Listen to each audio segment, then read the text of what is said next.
시간 주신 하나님의 말씀은 전도서 6장입니다. 구약 전도서 6장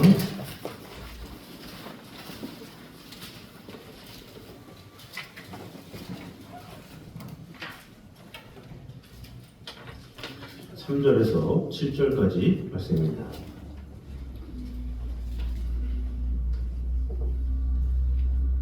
전도서 6장 3절에서 7절, 구약 954페이지 또 953페이지 둘 중에 찾으시면 되겠습니다. 우리 교독하도록 하겠습니다. 저부터 읽겠습니다. 사람이 비록 100명의 자녀를 낳고 또 장수하여 사는 날이 많을지라도 그의 영혼은 그러한 행복으로 만족하지 못하고 또 그가 안장되지 못하면 나는 이르기를 낙태된 자가 그보다는 낫다 하나니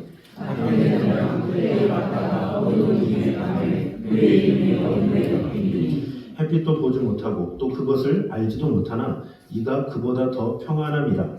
그가 비록 천년의 각절을 산다 할지라도 행복을 보지 못하면 마침내 한 곳으로 돌아갈 뿐이 아니라. 다 같이 읽겠습니다. 사람의 수고는 다 자기의 일을 위함이나 그 실력은 채울 수 없느니라. 아멘. 자, 오늘은 저번 주에 이어서 인생의 허무함에 대해서 이제 말씀하고 있습니다. 그런 가운데 우리가 어떻게 살아야 할지를 보도록 하겠습니다. 먼저 인생은 본질적으로 고통스럽고 수고스럽고 허무한 것일 뿐임을 말씀하고 있습니다.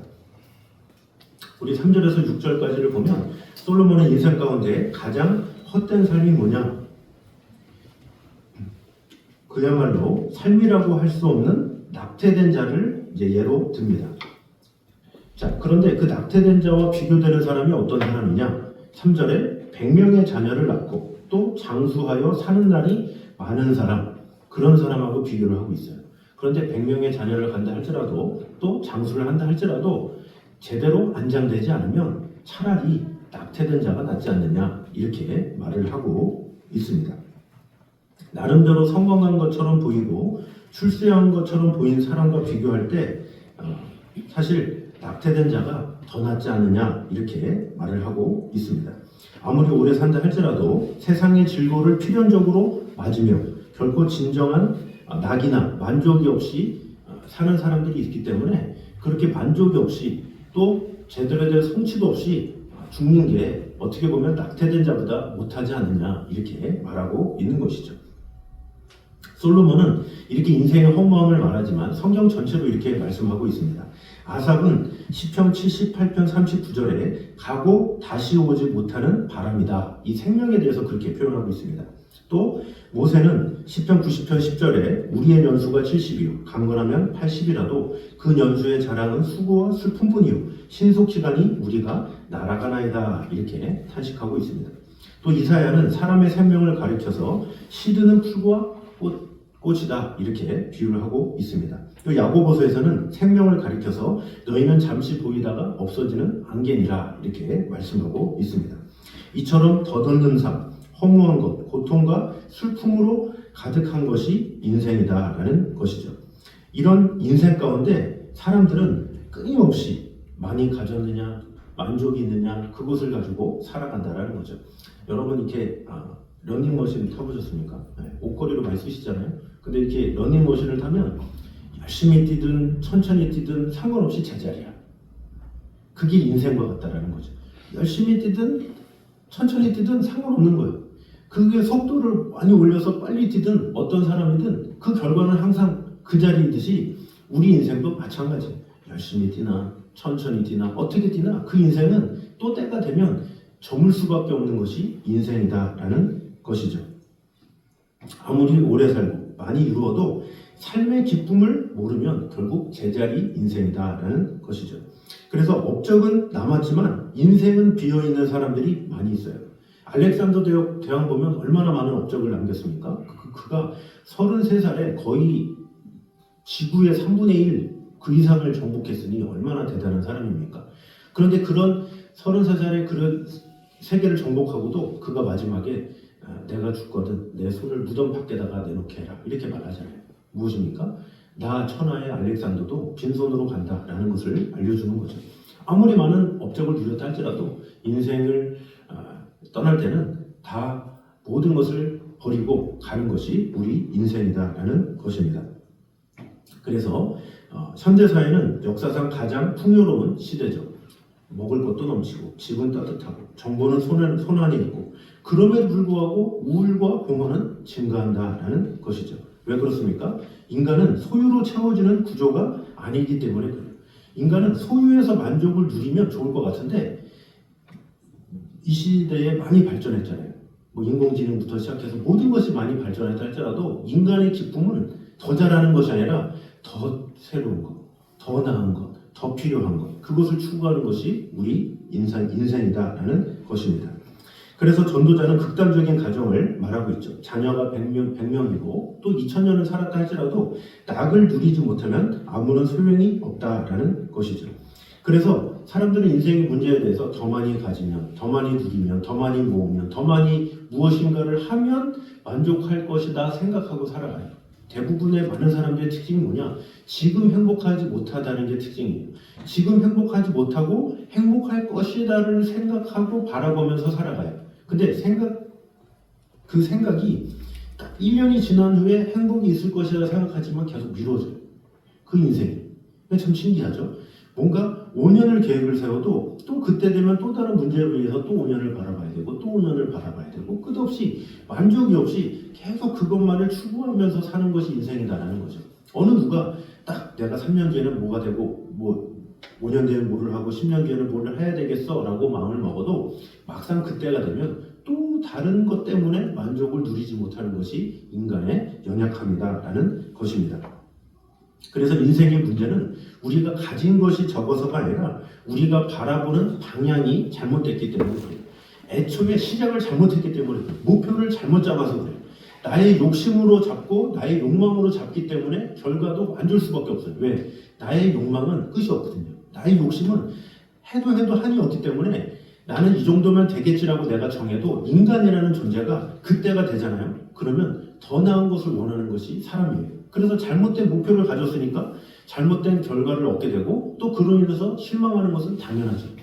대부분의 사람들이 어떻습니까? 어떤 성과를 바라죠. 어떤 회사도 마찬가지죠. 자, 이번에는 뭐 물건이 있는데 이거를 100개를 생산합시다. 그러다 쳐봐요. 그럼 100개를 열심히 직원들이 열심히 생산해서 100개를 딱 채웠어요. 그럼 어떤 회사가 야 이제 100개 채웠습니다. 여러분 대단하시네요. 보너스 드리겠습니다. 하면서 끝나겠습니까? 아니에요. 100개 할 수 있네요. 할 수 있으면서 왜 못했어요? 120개 합시다. 이렇게 되는 거예요. 그러면 또 120개를 위해서 막 해요. 그럼 120개 됐잖아요. 할 수 있잖아요. 그동안 어떻게 하신 거예요? 자, 150개를 위해서 달립시다. 그게 인간이에요. 그래서 사람들이 이제 아는 거죠. 우리 사장은 욕심이 끝이 없네. 그럼 그때부터 이제 요행을 부리기 시작하는 거예요. 만족을 느껴야 어떻게 보면 거기서 어떻게 써야 돼요? 대단하시네요. 수고 많으셨습니다. 100 정도만 하면 좋을 것 같아요. 그러면 이 직원들의 마음은 어때요? 이 사장이 우리의 마음을 이해하는구나. 더 열심히 해야 되겠구나 하면서 120개도 되고 130개도 되는 거예요. 근데 바보 같은 사장은 거기서 더 합시다. 120개 합시다. 150개 합시다. 그러다가 사람들을 병들게 하는 거예요. 그것이 어디서 시작된 거예요? 욕심에서 시작된 거예요. 그냥 내려놓고 최선을 다하셨네요. 여러분 수고하시는 모습 보니까 이거 사람 할 일이 안 되는 것 같아요. 자, 여기서 우선 멈추고 우리 적당히 여러분이 할 만큼은 하세요. 라고 하면 어때요? 오히려 마음을 이해해주는 사장 때문에 더 기뻐서라도 더 하는 게 사람인데 사람이라는 게 참 어리석어요. 욕심이라는 게 딱 들어와가지고 거기서 일을 그르쳐서 150개 할 거, 200개 할 거 더 떨어지고 100개에서 90개로 떨어지고 80개로 떨어지고 그것이 인간이다라는 거죠. 왜? 욕심 하나 때문에. 우리의 목표도 마찬가지예요. 내가 목표를 적당히, 그 적당히도 어떻게 돼요? 이런 모든 것들을 내가 주관하는 것이 아니라 이 모든 것들은 하나님께 있다라는 믿음을 가지면 어때요? 어떤 결과든지 만족하게 돼요. 하나님께서 함께 하시고 하나님께서 역사하신다는 믿음이 없으면 결과를 가지고 막 이런 왜 결과가 이랬습니까? 그러나 하나님께 맡기면 결과가 어떠하든지 하나님께서 이 결과 가운데 어떤 걸 배우게 하셨군요 라고 하면서 어떤 결과의 성과보다는 내가 하나님을 배웠냐 안 배웠느냐에 초점을 맞추게 되죠. 그럼 그런 사람은 실족하지 않는 거예요. 그래서 어떤 사람은 어떤 자신이 어떤 시험을 본다. 무슨 일이 있다. 그러면 그런 결과에 막 연연하는 사람이 있어요. 그래서 그게 안 되면 막 죽을 것 같고 괴로워하고 하나님 뜻이 아니다 그러고. 근데 그런 게 왜예요? 자신이 다 결정해 놓으니까 그런 거예요.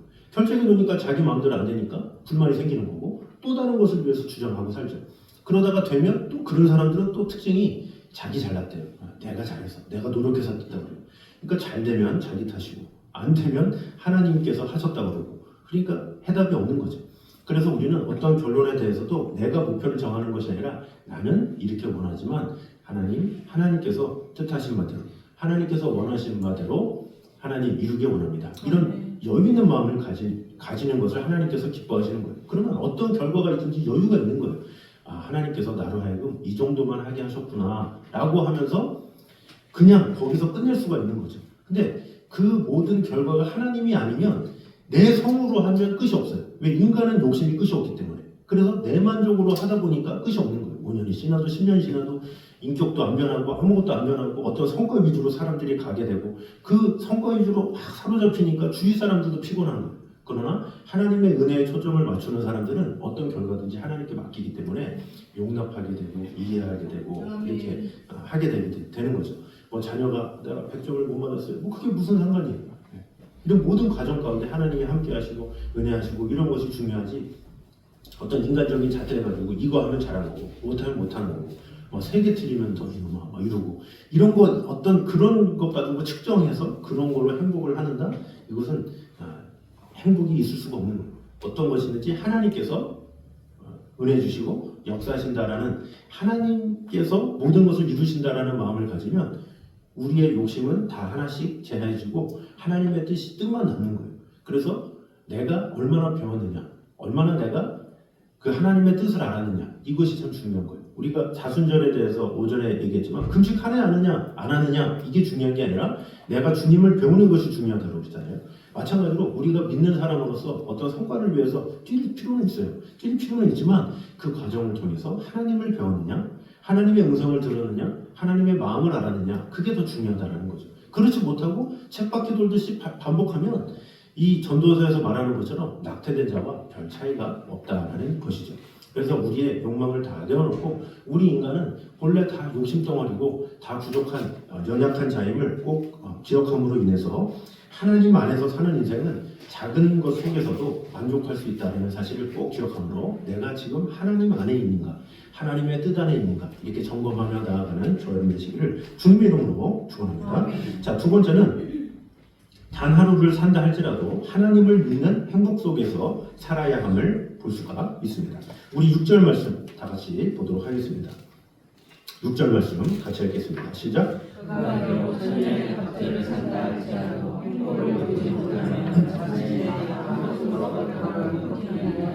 네, 자, 비록 천년의 갑절을 산다 할지라도 행복을 보지 못하면 마침내 다 한 곳으로 돌아가는 것뿐이 아니냐 이렇게 말을 하고 있죠. 천년의 갑절이면 2000년이잖아요. 근데 2000년을 산 사람이 있습니까? 역사적으로 보면 우리가 창세기 5장에 보면 그 아담은 930세, 셋은 912세, 에노스는 905세, 또 무드셀라는 969세. 1000년 가까이 살았지만 2000년을 산 사람은 없죠. 근데 중요한 것은 이 사람들이 오래 살았다라고는 말했는데 어떻게 살았느냐라는 거죠. 어떻게 살았느냐. 자, 어떻게 사느냐가 중요한 거. 이 사람들은 수명에 관심이 많잖아요. 장수하세요. 뭐 오래 사세요. 오래오래. 물론 오래오래 장수하는 게 좋죠. 그러나 어떻게 오래 사느냐 그게 참 중요한 거예요. 하나님은 우리에게 많은 장수보다는 가치 있는 삶, 의미 있는 삶, 아름다운 삶, 그런 삶을 원하시죠. 그래서 사실 여기 보면 무드셀라도 969세 살고 아담도 930세 살고 다 오래 살잖아요. 근데 그 중에서 이 창세기 5장에서 가장 짧게 산 사람이 있어요. 누구겠어요? 에녹이. 에녹은 365세 살았어요. 근데 365세 살았는데 어떻게 돼요? 살다가 하나님께서 데려갔어. 하나님이 못 참고 야, 너 딴 있으면 안 되겠다. 야. 너 나랑 함께 있자 하셨다라는 거죠. 그러니까 인간 입장에서는 왜 오래 못 살았지? 라고 할 수 있지만 하나님 입장에서는 장수가 중요한 게 아니다라는 거죠. 그러니까 인간은 더 오래 살고 더 많이 하고 하지만 하나님 입장에서는 어떻게 살아가느냐 이것에 관심이 있다라는 거죠. 그 삶이 하나님 보시기에 마음에 들어서 야, 너 내가 데려갈 거야 이렇게 얘기를 하는 거죠. 저도 이게 시차례이기 때문에 뭐 신방을 제가 했다고 그랬잖아요. 근데 어떤 한 교회 목사님이 어찌나 그렇게 열심히 사시는지 되게 신실하신 것 같아요. 기도원도 자주 가시고 늘 기도하시고 늘 겸손하셔서 제가 마음에 우러나오면서 목사님 하나님이 데려가시면 어떡하려고 그래요? 네? 목사님 이러시다가 하나님 데려가요. 너무 뜨겁게 하시는 거 아니에요? 그러면서 제가 막 좀 배우고 싶다고 그 영성을 좀 배우고 싶다고 이렇게 할 정도로 그러니까 제가 그분이 뭐 나이가 많아서 뭐 오래 해서 그런 게 부러웠던 게 아니라 하나님과 동행하는 모습이 너무나도 귀한 거예요. 이 하나님과 동행하는 모습이 어찌나 귀하고 막 그러지. 그래서 그분이 저기 모래내 시장 근처에 교회신데 나가가지고 앞에서 뭐 장사하시는 어르신들 막 있잖아요. 인사를 다 하는 거예요. 손도 잡아주고 뭐 제 앞이라서 그런지 모르겠지만 하여튼 그 모습 보고 제가 목사님 하나님이 당장 데려가시면 어떡하려고 이렇게 친절하신 거예요. 이렇게 그냥 모든 시장의 모든 사람들과 이렇게 잘 지내고 뭐 엘리베이터 타면 막 인사하고 맞이해주고 안아주고 세상에 저는 뭐 천사가 따르는 줄 알았어요. 그래서 야 목사님 에녹처럼 데려가시면 어떡하려고 교인들 어떡하려고 목사님 이렇게 사세요? 라고 할 정도로 그러니까 제 인간의 입장에서 볼 때도 어때요? 그분이 얼마나 오래 살았느냐 얼마나 많이 가졌느냐 이것이 아니라 그분의 삶을 가지고 저 자신도 되게 자세히 보게 되고 닮고 싶고 그런 생각이 든다는 거죠. 그래서 우리의 부러움이 어디서 나와야 된다는 거죠. 난 오래 살았어. 난 건강해. 난 안 아파. 이게 아니라 내가 비록 아플지라도 내가 좀 부족하다 할지라도 하나님과 동행하는 그런 하루하루의 삶이 더욱더 귀한 거고 하나님 보시기에도 그런 삶을 계수하신다는 것을 우리는 알아야 합니다. 그래서 우리는 대부분의 많은 사람들은 하나님과 동행하는 그 삶보다는 내가 얼마나 많이 살았는가 얼마나 많이 누렸는가 내가 얼마나 많이 가졌는가 이 되게 사람들은 양에 관심이 많아요. 그 양에 관심이 많기 때문에 그런 오류에 빠지는 거예요. 그래서 많이 가졌다 하면 부러워하는 거예요. 뭐가 많대 와 오래 살았대 와 오래 뭐 했대 이렇게 하면 그런 많이 오래 이런 것에 노예가 되면 진정으로 추구할 것 진정으로 원하는 것 진정으로 하나님께서 기뻐하시는 것이 무엇인지 놓칠 수 있다는 거죠. 그래서 우리의 기도는 항상 이래야 돼요. 주님 오래 살게 해주시옵소서. 이거보다는 주님 단 하루를 살다 할지라도 내가 하나님과 동행하며 지금 이 순간 내가 죽는다 할지라도 하나님의 부르심에 따라 주님께서 잘하였도다 충성된 종아 그런 칭찬을 들으면서 가길 원합니다. 또 이런 기도를 하잖아요. 그것도 되게 오래 살아요. 그러면 그런 마음을 하나님께서 하셔서 그런 마음이 귀한 삶인 거예요. 안 죽으려고 바둥바둥하고 뭐 세상에 미련 있는 것처럼 바둥바둥 해봐야 우리는 100년 이상 살 수가 없는 연약한 자들이에요. 어차피 연약하고 어차피 아무것도 할 수 없는데 우리가 주님 앞에 얼마나 더 살겠다고 무슨 욕심을 가지고 합니까? 주여 오늘 인생 내가 하루하루 지금 이 순간 감사하며 살겠습니다. 지금 이 순간 하나님께서 주신 것을 만족하며 또 하나님께서 주신 축복으로 여기며 살겠습니다. 그런 우리의 마음가짐이 중요하다는 거죠. 그래서 하나님은 그런 마음의 중심을 보고 기뻐하시고 우리와 함께 하시는 것이지 우리는 자꾸 세상적인 관심과 시야를 가지고 더 많이 살고 더 많이 하고 뭐 이런 것을 가치로 여기고 그런 것을 엄청난 것으로 여기고 그러면 안 된다라는 거죠.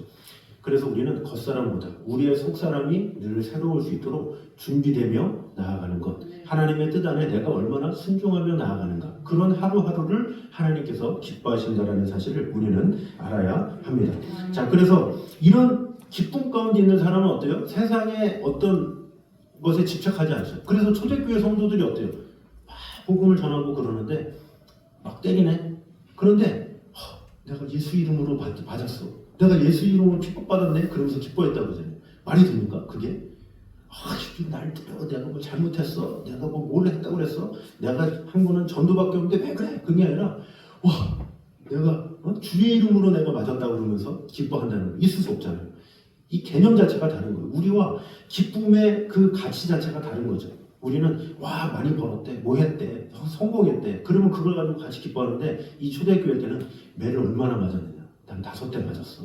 난 7대 맞았어. 나는 피가 나. 그러면서 나 머리에도 터졌어. 막 그러면서 오히려 기뻐하는 그 행복의 가치가 다른 거죠.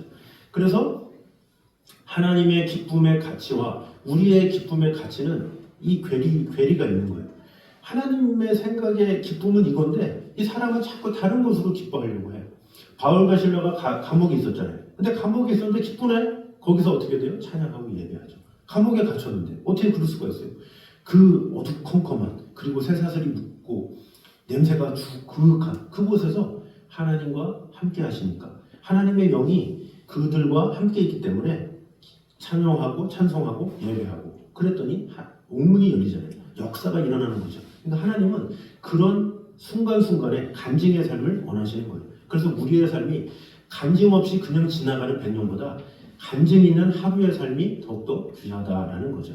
그래서 우리는 이 추억의 인생을 보내느냐, 추억은 남는 게 없어요. 추억거리고 해봐야 뭐 있겠어요. 어린 시절 집 앞에도 가보고 모여도 가보고 이 추억은 자기만 남을 뿐이야. 아무 소용없어. 상대는 아무런 그게 없어요. 이 추억은 자기 일기장에만 있을 뿐이지 어느 누구도 인정하지도 않는, 들어만 주죠. 그랬어? 그런 추억이 있었어? 거기서 끝나죠. 자기만 하고 끝나는 거예요. 제가 이 명절날 제가 청호동에 가끔 갔어요. 그때 가서 제가 초등학교를 강동초등학교로 나왔는데 그 강동초등학교 6학년 때 반장 이름이 이영수라고 있었어요. 잘생기고 발표도 잘하고 공부도 잘하고 하여튼 여학생들한테 인기를 한 몸에 받았던 애가 있었는데 제가 그렇다고 그 친구랑 대화를 거의 한 적이 없어요. 근데 그 엄마가 동아문방구라고 문방구를 했어요. 근데 그 문방구를 해서 그 엄마는 잘 알아요. 그래서 초등학교 내내 그 우성문방구를 다녔으니까 그래서 제 추억에 계속 그 우성문방구가 있어서 한번 찾아가 봐야 되겠다. 이제 내가 졸업한 지도 한 30년이 지났는데 한번 그 엄마 한번 남아있나, 내가 영수 엄마 한번 만나봐야 되겠다 생각이 들어서 제 나름대로는 추억이었어요. 그래서 제가 명절날 작정하고 차를 딱 세워놓고 인사하러 갔어요. 어머니, 영수 어머니 똑똑똑 그러면서 에? 영수 어머니 아니세요? 영수? 영수가 누군데? 그러는 거예요. 영수 어머니 아니세요? 나 영수 어머니 아닌데? 그러는 거예요. 그래서 여기 하신 지 3, 40년 되지 않았어요? 맞아. 근데 영수 엄마 아니에요? 나 영수 엄마 아니라니까? 그러면서 그 얘기만 계속 하다가 영수 엄마 아니에요? 그러면서 뭐 저는 나름대로 막 뭔가 그분을 만나면 뭔가 옛날 얘기도 하고 그럴 줄 알았더니 영수 엄마가 아니라는데 어떡할 거예요. 네. 그래서 결국에는 영수 엄마가 아니니까 뭐 할 말이 없네요. 그러면서 이제 제가 나왔어요. 이제 그분은 이상한 사람 아니야? 그러면서 이제 네. 그러니까 저는 나름대로의 추억이었지만 아무것도 아니잖아요. 여러분도 그냥 들으면 그냥 그 일이 있겠거니 하지 이게 뭐 대단한 일입니까?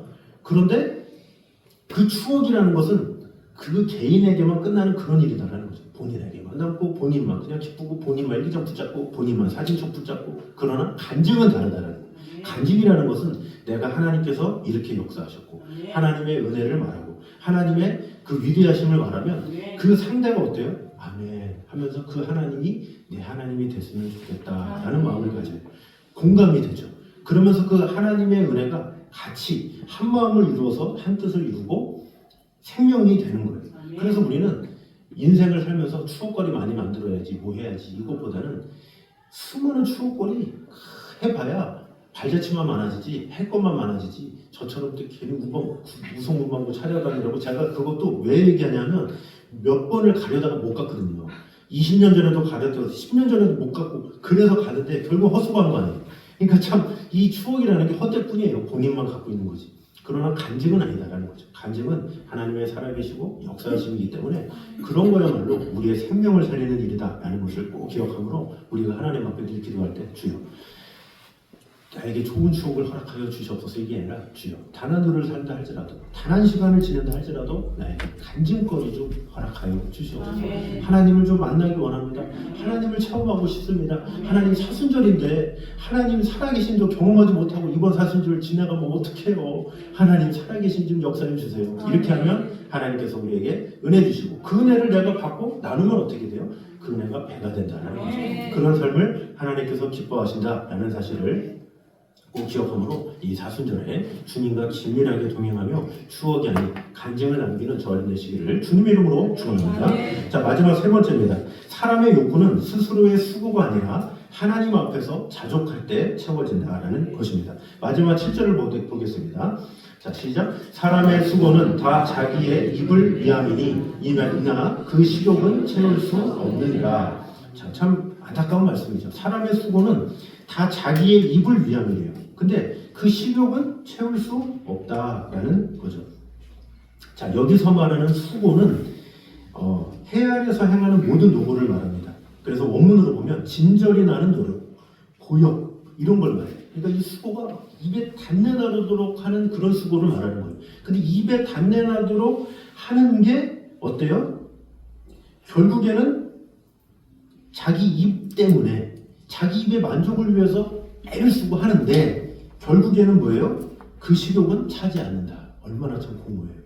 그것을 위해서 사는데 결론은 얻는 게 없더라 라는 것이 오늘 본문이다 라는 것입니다. 노력하고 노력해도 식욕조차 채우지 못하는데 다른 욕구는 어떠하겠느냐라는 거죠. 그러니까 식욕은 예로 든 거죠. 식욕은 예로 든 거고 인생의 모든 욕구가 다 그렇다라는 거예요. 어떤 욕구를 위해서 그렇게 열심히 달리는데 그 욕구는 채워도 부족함이 없다라는 거죠. 명예욕, 물질욕 이런 것도 다 마찬가지예요. 이 욕구를 채우면 될 것 같다 하지만 끊임없이 계속될 수밖에 없다라는 것이죠. 그래서 거머리가 몸이 불고 터질 정도로 피를 빨죠. 근데 안 멈춰요. 거머리는 딱 쳐가지고 해야 그 전까지는 계속 피를 빨고 그러는 거예요. 인간도 마찬가지. 욕심의 어떤 그것을 채우기 전까지는 만족이 없이 계속 하는 것이 인간의 모습이다라는 것이죠. 자, 이렇게 만족할 줄 모르는 그런 인간에 대해서 불교에서 말하는 가르침이 있고 기독교에서 말하는 가르침이 있어요. 자, 불교에서는 이 욕망을 고통의 원인으로 봐요. 그러니까 인간이 고통을 당하는 이유 욕망 때문이다. 이거예요. 그럼 욕망을 버려라. 이게 바로 불교의 가르침이죠. 그래서 이 석가모니가 이렇게 말했어요. 인생은 고통이다. 고통의 원인은 욕망이다. 욕망을 없애면 고통이 사라진다. 그 방법은 팔종도 수행이다. 그래서 이제 자성제를 알려준 거거든요. 근데 이 팔종도 수행이 뭐냐면 바른 견해, 바른 생각, 바른 말, 바른 행위, 바른 생계, 바른 노력, 바른 마음 챙김, 바른 집중 요거예요. 결론은 뭐예요? 바르게 살아라. 진정한 결론은 뭐예요? 네가 노력해라. 요거예요. 네. 중요한 건 앞에 건 다 필요 없고 중요한 건 네가 노력해. 네가 수행해야 돼. 네가 해야 돼. 네가 비워야 돼. 버려야 돼. 말하는 거죠. 자, 그래서 이 욕망 자체를 꺼지려라라는 것이 불교의 교훈인 거죠. 그래서 돌을 닦는 거예요. 폭포에서. 그러고도 또다시 욕망이 가득한 거예요.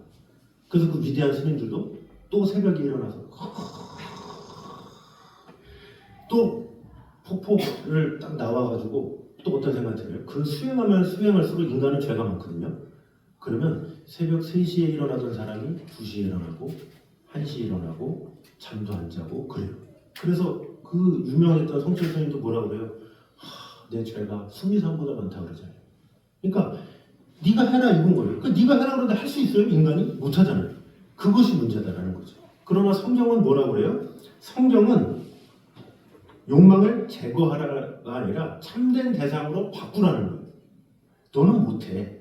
이게 성경의 가르침입니다. 모든 사람이 죄를 범하였음에 하나님의 영광에 이르지 못하더니 그럼 어떻게 돼요? 그리스도 예수 안에 있는 구속으로 말미암아 하나님의 은혜로 의롭다 하심을 입은 자 되었느니라. 이게 복음인 거예요. 그러니까 우리가 할 수 없기 때문에 주님께 나가는 거예요. 주여, 할 수 없습니다. 주여, 전 안 되네요. 이건 거예요. 전 못해요. 제가 뭘 하겠어요. 주여, 전 정신 못 차려요. 저는 아주 똘만인가 봐요. 저는 축도가 맞아야 돼요. 이렇게 하는 거예요. 인간이라는 게 그래요. 하나님 앞에 안 돼. 나는 못 하겠어요. 그런 걸 하나님께서 기뻐하시는 거예요. 그래서 바리새인과 세리의 기도에서 세리가 가슴을 씻잖아요. 이게 바로 하나님 앞에 내어 맡기는 거죠. 하나님이 하십니다. 하나님께서 치료하시고 하나님께서 역사하십니다. 이게 뭐예요? 자족하는 삶인 거예요. 하나님께서 어떤 것을 주시든지 아멘 하면서 만족할 수 있는 거. 왜? 하나님께서 그만큼 주셨기 때문에. 나에게 어떤 일이 있든지 어떤 고난이 닥치고 어떤 어려움이 닥치고 어떤 일이 있다 할지라도 하나님께서 하셨기 때문에 하나님께서 주신 그만큼에 대해서 그냥 자족하고 감사하는 거예요. 그래서 똑같은 생각이지만 어떤 사람은 신앙생활을 힘들게 하는 사람이 있어요. 왜 힘들게 하겠어요? 그걸 내가 해결하려고 그러니까 그래요. 기도는 하는데 말은 기도인데 고민이야. 그럼 기도가 아니잖아요. 그러니까 기도를 내려놓으려고 하는 건데 기도하고서 더 심각해.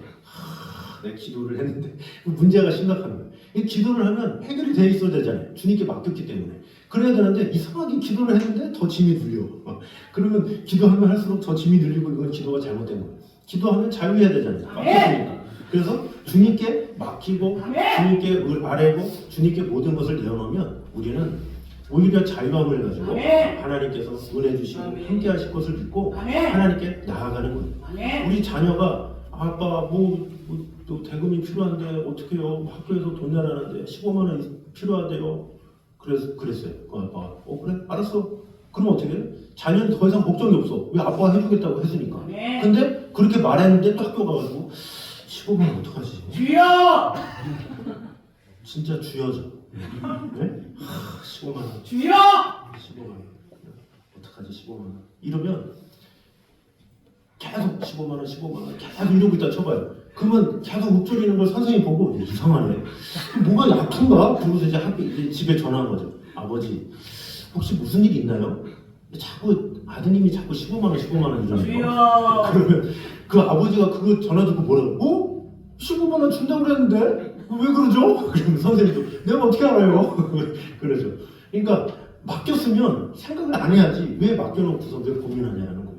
그래서 우리가 주님께 맡기면 하나님께서 다 해결해 주시고 은혜 주시리라는 것을 믿고 주님께 모든 것을 맡기고 그냥 우리는 다 자족하며 살아가는 게 중요하다라는 거예요. 육신에 연약하다 주님께 맡깁니다. 그럼 주님께서 치료해 주시고 인도하시죠. 그가 찔림은 우리의 허물을 인하며 그가 상함은 우리의 죄악을 인하며 그가 징계를 받음으로 우리가 평화를 누리고 그가 채찍에 맞음으로 우리가 나음을 입으시고 그러니까 주님께서 우리에게 나음을 주시는 거예요. 그럼 주님께 맡기면 되는 거죠. 그래서 우리는 주님께 맡겼다라고 하면서 근심하지 말고 걱정하지 말고 어떡하나 하지 말고 주님께 맡겼으면 그 맡긴 사람을 위한 거는 그저 믿어주는 거예요. 아빠 잘 되죠? 좀 늦어진 할지라도 아빠 해줄 줄 믿어요. 이래야지. 저도 나름대로 15만 원 구하고 있는데 주여! 아버지는 하고 계시나요? 이럴 수 없잖아요. 그래서 우리 모두가 하나님께서 모든 것을 이루시고 은혜 주시고 함께 하심을 믿고 우리 모두가 하나님께서 주신 것에 자족하며 만족하며 기뻐하며 나아가는 저희 되시기를 주님의 이름으로 축원합니다. 기도하겠습니다. 사례전에 감사합니다. 비움으로 평안을 찾는 것이 아니라 하나님으로 채움받아 자족하는 삶을 살게 하여 주시옵소서.